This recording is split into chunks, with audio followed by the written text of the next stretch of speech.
Hello दोस्तों, तो हम शुरू करते हैं नेक्स्ट क्लास 50 क्वेश्चन के साथ इंडियन पॉलिटी घटना चक्र। भारतीय संविधान के किस भाग में भारत को एक कल्याणकारी राज्य के रूप में स्थापित करने की बात कही गई है?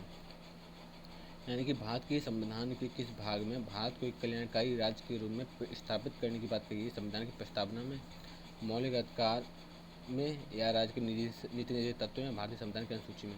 देखो, भारत एक बार क्वेश्चन फिर से देखो। भारतीय संविधान के किस भाग में भारत को एक कल्याणकारी राज्य के रूप में, देखो डीपीएसपी की बात करता है, डीपीएसपी बात करता है एक कल्याणकारी राज्य की, तो है डीपीएसपी भाग 4। ठीक है। भारतीय संविधान नागरिकों के लिए आर्थिक न्याय किसके माध्यम से सुनिश्चित करता है? आर्थिक न्याय मौलिक अधिकारों से, मौलिक कर्तव्यों से, प्रस्तावना से, राज्य के नीति से तत्व। आपको राज्य के नीति से तत्व यानी कि आर्थिक न्याय की राज्य की नीति से तत्वों की बात करता है। इसका मतलब ये है आर्थिक न्याय यानी कि जॉब, ठीक है, रुपया पैसा यानी कि जॉब। अब गवर्नमेंट जॉब कितनी निकालती है कितनी नहीं, यानी कि 10,000 निकालती है या 20,000 निकालती, ये राज्य डिसाइड करेगा, हम नहीं। और इसके लिए हम कोर्ट भी नहीं जा सकते आर्टिकल 32 के तहत। यानी कि वो जॉब निकालना या ना निकालना वो राज्य का काम है। अब वो अपनी इच्छा से जॉब निकालेगी, तो हम इस पर कोई कानून कोई वो नहीं कर सकते, क्या बोलते हैं ना, मतलब इस पर हम मुकदमा दायर नहीं कर सकते, यानी मौलिक अधिकार नहीं है ये। ठीक है। और मौलिक कर्तव्य नागरिकों के होते हैं, ठीक है, ये भी नहीं है।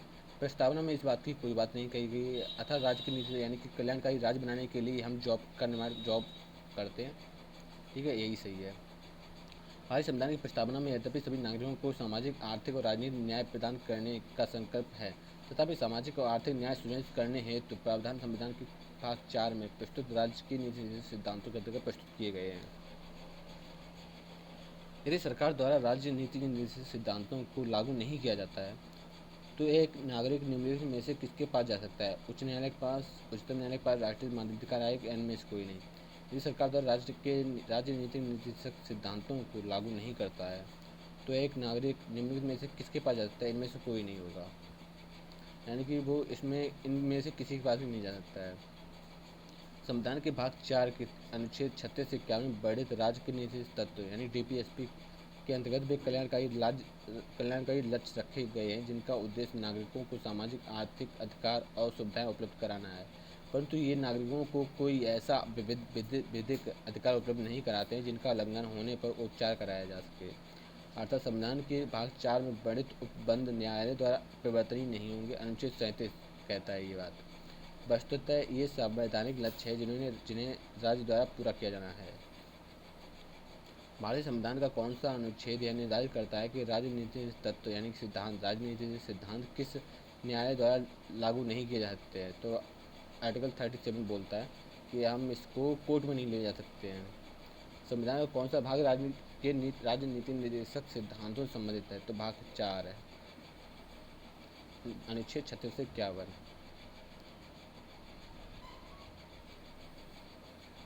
एक मिनट, हाँ सही है।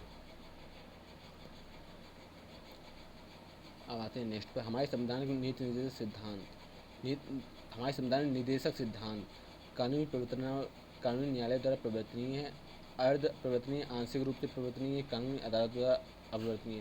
तो ये दोनों ही गलत है। लेकिन देखते हैं हमारे संविधान निर्देशक सिद्धांत, इसमें बता रहा है कानूनी अदालतों द्वारा अप्रवर्तनीय है। आंशिक रूप से ये भी नहीं है, ये भी नहीं है, प्रवर्तनीय है, मतलब गलत हो गया था, हमने अप्रवर्तनीय देखा। ठीक है, तो आप भी गलती ना करें। यहाँ पर अप्रवर्तनीय, प्रवर्तनीय मतलब बदला जा सकता है, कानून न्याय में बदला जा सकता है, लेकिन रियलिटी ये है कानून द्वारा नहीं बदला जा सकता है, तो अप्रवर्तनीय है। ठीक है। संविधान में उल्लिखित नीति निर्देशक सिद्धांत का उद्देश्य आर्थिक और सामाजिक लोकतंत्र की स्थापना करना है। संविधान के अनुच्छेद 36 से 51 तक में निहित इन सिद्धांतों के संबंध में राज्य का कर्तव्य होगा कि वह प्रशासन और विधि निर्माण में इनका अनुसरण करे। इसके बावजूद ये सिद्धांत न्यायालय द्वारा प्रवर्तनीय नहीं है। किस निर्देशक सिद्धांत पर गांधी जी ने नैतिक दर्शन का प्रत्यक्ष प्रभाव देखा? नैतिक दर्शन का समान काम के लिए समान वेतन, निःशुल्क कानूनी सहायता और सलाह की व्यवस्था, गोवध पर निषेध, ऐतिहासिक महत्व के स्मारकों की रक्षा। तो है गोवध पर निषेध। ठीक है, ये देखते हैं क्वेश्चन फिर से देखो। किस निर्देशक सिद्धांत पर किस निर्देशक सिद्धांत पर गांधी जी के नैतिक दर्शन का प्रत्यक्ष प्रभाव दिखता है? गोवध पर निषेध। ठीक है,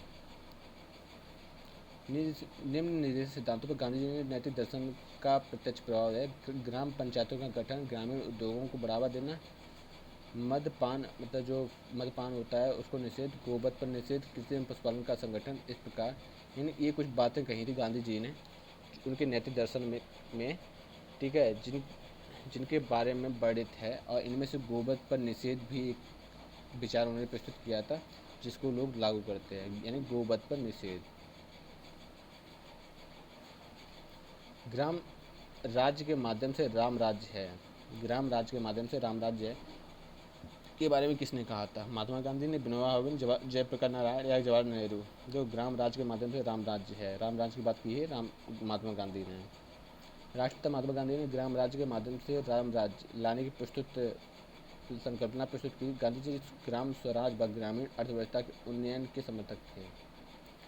निम्नलिखित में से नीति निर्देशक सिद्धांतों में से वह सिद्धांत कौन सा है जिसे गांधीवादी सिद्धांत कहा जाता है? सेवकों और बच्चों का संरक्षण, स्वशासन के प्रभावी एकलों के रूप में ग्राम पंचायतों का संगठन, पुरुष एवं महिलाओं को समान वेतन, कार्यपालिका और न्यायपालिका से अलग करना। देखो, स्वशासन यानी गांधी जी ने कहा है कि भारत का शासन भारत का संविधान भारतीयों के लिए हो, यानी भारत का शासन भारतीयों के लिए, भारत अपने हाथ पर ले। तो यही बात कही है, गांधीवाद कहता है, गांधीवादी सिद्धांत है यही। शासन गांधीवाद का प्रमुख सिद्धांत है। तदनुसार स्वशासन के प्रभाव एकलों के रूप में ग्राम पंचायतों का संगठन अनुच्छेद 40 को गांधीवादी सिद्धांत कहा जाता है। ठीक है, यानी कि ग्राम पंचायतों का गठन कहाँ है? अनुच्छेद 40 में। राजनीति के निम्न निर्देशक सिद्धांतों में से कौन सा गांधीवादी दर्शन पर आधारित है? ग्राम पंचायतों का आयोजन, बराबर काम के लिए बराबर मजदूरी, मजदूरों का संरक्षण। देखो, इसमें भी ग्राम पंचायतों का आयोजन की बात की गई है। संविधान के किस संविधान संशोधन में मौलिक अधिकारों की अपेक्षा के नीति सिद्धांतों में अधिक महत्व बना दिया है? ठीक है, तो डीपीएसपी में कौन सा संविधान संशोधन है जिसके माध्यम से मौलिक अधिकारों की अपेक्षा राजनीति सिद्धांतों को अधिक महत्वपूर्ण बना दिया है? तो वो है 42वें संविधान संशोधन 1976। ठीक है, इसमें बहुत सारी ऐसी बातें की गई हैं जो मौलिक अधिकारों से भी ज़्यादा इम्पोर्टेंट है। यानी 42 संविधान संशोधन 1976 द्वारा अनुच्छेद 31 में पुनः संशोधन की बात की गई है। उसके विस्तार को और आगे बढ़ाकर उसमें सभी नीति निर्देशक तत्वों को शामिल कर दिया गया है। इस प्रकार सभी नीति निर्देशक तत्वों को मूल अधिकारों पर प्राथमिकता प्रदान की गई है। संविधान के किस संशोधन से राजनीति निर्देशक सिद्धांतों को मौलिक अधिकारों पर प्रमुखता की स्थिति मिली है? तो 42वें संविधान संशोधन में। ठीक है, भारत के राष्ट्रपति को स्वेच्छा निर्णय अधिकार यानी विवेकाधिकार के अंतर्गत क्या प्रभाव प्राप्त है? वित्तीय आपातकाल घोषित, किसी राज्य में राष्ट्रपति शासन लागू करना, प्रधानमंत्री की नियुक्ति या मुख्य चुनाव आयुक्त की नियुक्ति। तो है प्रधानमंत्री की नियुक्ति, स्वेच्छा निर्णय अधिकार है। ठीक है, भारत के राष्ट्रपति को स्वेच्छा निर्णय अधिकार यानी विवेकाधिकार के अंतर्गत प्रधानमंत्री की नियुक्ति करने का अधिकार प्राप्त है। प्रधानमंत्री की नियुक्ति राष्ट्रपति द्वारा संविधान के अनुच्छेद 75(1) के प्रावधानों के तहत की गई है। ठीक है, सरकार की राष्ट्रपति प्रणाली के अधीन कार्यकारिणी के सदस्य विधानमंडलों के दोनों सदनों के लिए आते हैं। केवल लोकसभा के विधानमंडलों के केवल किसी भी सदन के सदस्य नहीं होते हैं, नियुक्त कर विधानमंडल का सदस्य बनते हैं। तो देखो, सरकार की राष्ट्रपति प्रणाली के अधीन कार्यकारिणी के सदस्य विधानमंडलों के किसी भी सदन के सदस्य नहीं होते हैं। ठीक है, एक्सप्लेनेशन देखते हैं। सरकार की राष्ट्रपति प्रणाली के तहत कार्यकारिणी के सदस्य विधानमंडल के किसी भी सदन के सदस्य नहीं होते। यदि राष्ट्रपति अपनी कार्यकारिणी के लिए विधानमंडल के किसी भी सदन का चयन करता है तो उसे अपनी विधानमंडल की सदस्यता से इस्तीफा देना पड़ेगा। राष्ट्रपति प्रणाली में कार्यकारिणी के सदस्य राष्ट्रपति के प्रति उत्तरदायी होते हैं, यानी कि जो विधानमंडल के सदस्य हैं ना, वो राष्ट्रपति के प्रति उत्तरदायी होते हैं। इसी के तहत यानी कि जो राष्ट्रपति कहेगा वो आँख बंद करके मान लेंगे, इसी के लिए वहाँ का कोई सदस्य भाग नहीं लेता है। भारत के संविधान में कौन सा अनुच्छेद भारत के कल्याणकारी राज्य घोषित करने में से संबंधित है? यानी कि भारत के संविधान में कौन सा अनुच्छेद भारत के को कल्याणकारी राज्य घोषित करने से संबंधित है? 99, 39, 59 या 69? तो है 39, कल्याणकारी राज्य घोषित करने के संबंधित है। ठीक है, भारत के संविधान के अनुच्छेद 39 में राज्य द्वारा अनुसरणीय नीति के निर्देशित सिद्धांतों दिए गए हैं जो भारत को कल्याणकारी राज्य घोषित करते हैं। यानी 36 से 51, बाकी सब तो बाहर हैं। संविधान सभा में यह किसने कहा था कि सरकारी नीति के निर्देशित सिद्धांत किसी बैंक में दे उस चेक की तरह है जिसका भुगतान बैंक अपनी सुविधानुसार करता है। के.टी. शाह, के मुंशी अम्बेडकर या ऑस्टिन? तो के.टी. शाह ये बात कही है। ठीक है, आपको ये बात बहुत ठीक है। यह उद्धरण स्टेटमेंट प्रोफेसर के.टी. शाह के ने नीति सिद्धांतों के संदर्भ में कहा है। राष्ट्रपति एवं उपराष्ट्रपति। भारत के संविधान के अनुसार भारत के राष्ट्रपति के कार्यालय में रिक्त को अवधि के भीतर भरा जाएगा, तो 6 माह के अंदर भरा जाएगा। भारतीय संविधान के अनुच्छेद 62(1) के अनुसार राष्ट्रपति को पदावधि की समाप्ति से हुई रिक्त को भरने के लिए निर्वाचन पदावधि की समाप्ति से पहले ही पूर्ण कर लिया जाएगा। राष्ट्रपति अपनी पदावधि समाप्त हो जाने पर भी तब तक उस पद को धारण किए रहेगा जब तक कि उसका उत्तराधिकारी अपना पद धारण नहीं कर लेता। अनुच्छेद 56(1) में कहा गया। साथ ही अनुच्छेद 62 में कहा गया है कि राष्ट्रपति की मृत्यु, पदत्याग या हटाए जाने अथवा किसी भी अन्य कारण से हुई उसके पद में रिक्त को भरने के लिए निर्वाचन रिक्त होने की तारीख के पश्चात यथाशीघ्र और प्रत्येक दशा में 6 मास की अवधि से पहले किया जाएगा। न्यायालय में किसकी नियुक्ति राष्ट्रपति द्वारा नहीं की जाती है? राज्यपालों की नियुक्ति की जाती है राष्ट्रपति के द्वारा। उच्च न्यायालय के मुख्य एवं इसका भी है। सर्वोच्च न्यायालय के मुख्य एवं ठीक है इसका भी। उपराष्ट्रपति इसका भी है। यानी उपराष्ट्रपति की नियुक्ति, हाँ यार, उपराष्ट्रपति होता है स्पीकर, ठीक है, और इसकी नियुक्ति राष्ट्रपति नहीं करता है। भारत के उपराष्ट्रपति का संविधान में अनुच्छेद 66 के तहत संसद के दोनों सदनों के सभी सदस्यों द्वारा अनुपातिक प्रतिनिधित्व प्रणाली के अनुसार एकल संक्रमणीय मत द्वारा चुना जाता है, जबकि विकल्पों में दिए गए अन्य पदाधिकारियों की नियुक्ति राष्ट्रपति द्वारा किया जाता है।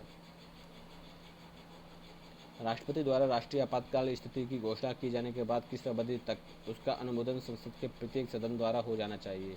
1 माह के भीतर, 2 माह के भीतर, 4 माह के भीतर या 6 माह के भीतर? तो 1 माह के अंदर। भारतीय संविधान के अनुच्छेद 352 के अनुसार राष्ट्रपति द्वारा अनुच्छेद 352 के तहत आपातकाल की स्थिति में घोषणा का अनुमोदन संसद के प्रत्येक सदन द्वारा 1 माह के भीतर हो जाना चाहिए, अन्यथा यह घोषणा प्रवर्तन नहीं हो रहेगी। उपराष्ट्रपति पदेन अध्यक्ष होता है राज्यसभा का, लोकसभा का, योजना आयोग का या राष्ट्रीय विकास परिषद का? तो राज्यसभा का पदेन अध्यक्ष होता है। आपके दिमाग में चल रहा होगा लोकसभा, क्योंकि हम लोग ज़्यादातर लोकसभा नाम सुनते रहते हैं, ठीक है, लेकिन लोकसभा छोटी होती है, राज्यसभा बड़ी होती है, एक चीज़ याद रखना, ठीक है। और ये स्थायी है या अस्थायी है? संविधान के अनुच्छेद 89 के तहत भारत के उपराष्ट्रपति राज्यसभा का पदेन सभापति होता है। उपराष्ट्रपति का मुख्य कार्य राज्यसभा की बैठकों की अध्यक्षता करना है। उपराष्ट्रपति लोकसभा का सदस्य होता है, राज्यसभा का सदस्य होता है, किसी भी सदन का सदस्य होता है, सांसद यानी संसद सदस्य नहीं होता है। तो इसमें कहा गया है कि संसद सदस्य नहीं था उपराष्ट्रपति।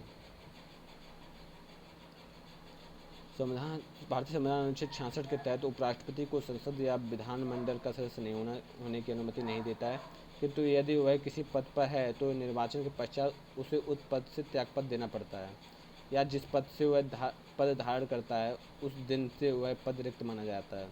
उपराष्ट्रपति राज्यसभा का पदेन सभापति होता है, परंतु वह राज्यसभा का सदस्य नहीं होता है, ठीक है, यानी कि वो स्पीकर होता है लेकिन सदस्य नहीं होता है। जब भारत के उपराष्ट्रपति को राष्ट्रपति के स्थानापन्न के रूप में काम करना होता है तो उसका वेतन कितना प्राप्त होता है? राज्यसभा का सभापति का तो यही सही है, और देखें राष्ट्रपति का भी ये भी सही है, संसद के सदस्यों का ये भी सही है, यानी कि राष्ट्रपति का प्राप्त होता है। अगर वो जब भारत के उपराष्ट्रपति को राष्ट्रपति के स्थानापन्न पर काम करना होता है तो उसका वेतन राष्ट्रपति जितना वेतन राष्ट्रपति को मिलता है ना, उतना ही वेतन उसको भी मिलेगा। संविधान के अनुच्छेद 65(3) में दूसरी अनुसूची के तहत जब उपराष्ट्रपति राष्ट्रपति के स्थानापन्न के रूप में कार्य करता है तो राष्ट्रपति का वेतन भत्तों एवं विशेषाधिकारों का हकदार होता है।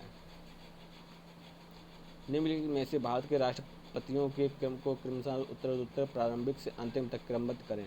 Doctor Zakir Hussain, doctor S Radhakrishnan, Farooq Alim Ahmed, B V. Giri. देखो इसका सही है 2, 1, 4, 3, ठीक है, 1, 2, 3, 4। ठीक है, यानी डॉक्टर एस राधाकृष्ण पहले हैं, जाकिर हुसैन दूसरे, और बीबी गिरी तीसरे, और अहमद अली खान अहमद चार। तो 2 1 4 3, 2 1 4 3। दी गए राष्ट्रपति का कार्यक्रम इस प्रकार: डॉक्टर जाकिर हुसैन 1967 से 69, ठीक है, यानी कि 6 7 8 9 इनको अपना त्यागपत्र देना पड़ा था। एस राधाकृष्णन 62 से 67, ठीक है। फ़ारूक अली अहमद 74 से 70, ये भी इनकी डेथ हो गई थी। अब बीबी गिरी 69 से 74, इस प्रकार अभिष्ट है। किसने 2 पूर्ण अवधियों तक भारत के उपराष्ट्रपति का पद संभाला? एस राधाकृष्णन, बीबी गिरी, बी डी जत्ता या हिमायतुल्लाह। कौन है, देखते हैं। डॉक्टर एस राधाकृष्णन ने 1952 और 57 से 62, यानी कि 2 टाइम तक, काफ़ी पहुँची हुई चीज़ है, 2 पूर्ण अवधियों तक भारत के उपराष्ट्रपति का पद संभाला। वे 1962 से 67 तक भारत के राष्ट्रपति भी रहे। वर्तमान में उपराष्ट्रपति भी श्री एम एस अंसारी भी 2 बार उपराष्ट्रपति के कार्यालय के लिए चुने गए हैं। उनका कार्यकाल 11 अगस्त 2007 से 2012 तक, दूसरा कार्यकाल 11 अगस्त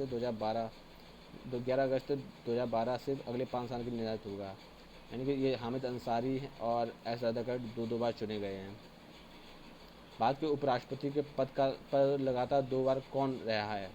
तो डॉक्टर एस राधाकृष्णन रहा है, मतलब रहे हैं। राष्ट्रपति द्वारा संसद के दोनों सदनों में कुल कितने सदस्यों का नामित किया गया है? तो 12। लेकिन एक मिनट, राष्ट्रपति द्वारा संसद के दोनों सदनों में कुल कितने सदस्यों को नामित किया गया है? देखते हैं, 12, और लोकसभा के 2 एंग्लो इंडियन, तो 14 हो गए।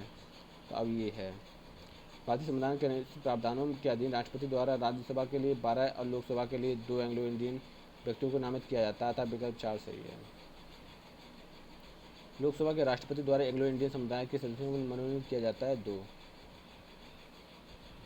तो संविधान के अनुच्छेद 331 के अनुसार यदि राष्ट्रपति की राय में लोकसभा में एंग्लो इंडियन समुदाय का प्रतिनिधित्व प्राप्त नहीं है, तो वह लोकसभा में उस समुदाय के 2 से अनधिक सदस्य मनोनीत कर सकता है।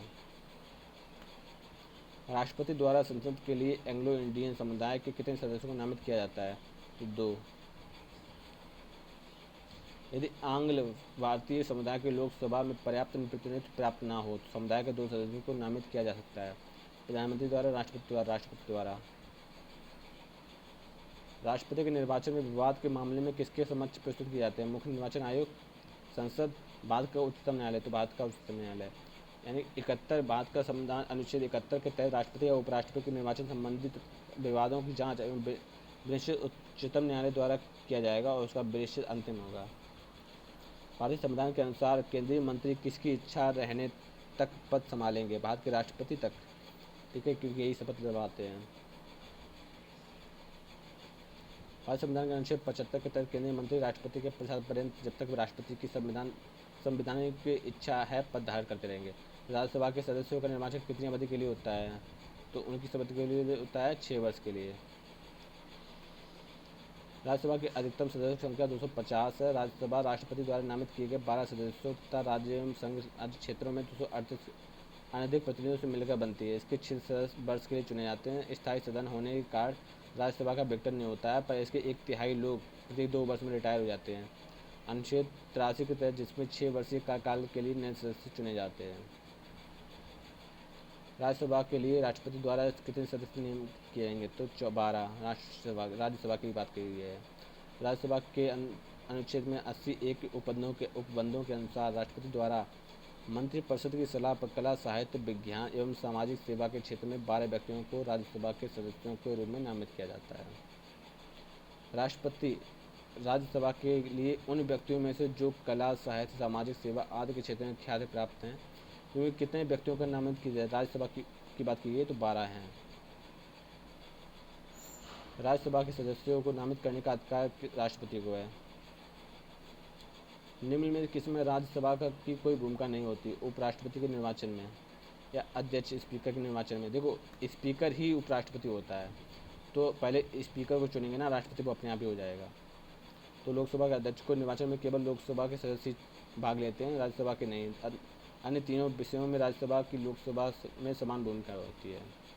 भारत के उपराष्ट्रपति को कौन निकाल सकता है? भारत के उपराष्ट्रपति को कौन निकाल? मंत्रिपरिषद के खिलाफ से राष्ट्रपति, राष्ट्रपति की सहमति से लोकसभा, लोकसभा की सहमति से राज्यसभा, राष्ट्रपति की सहमति से राज्यसभा।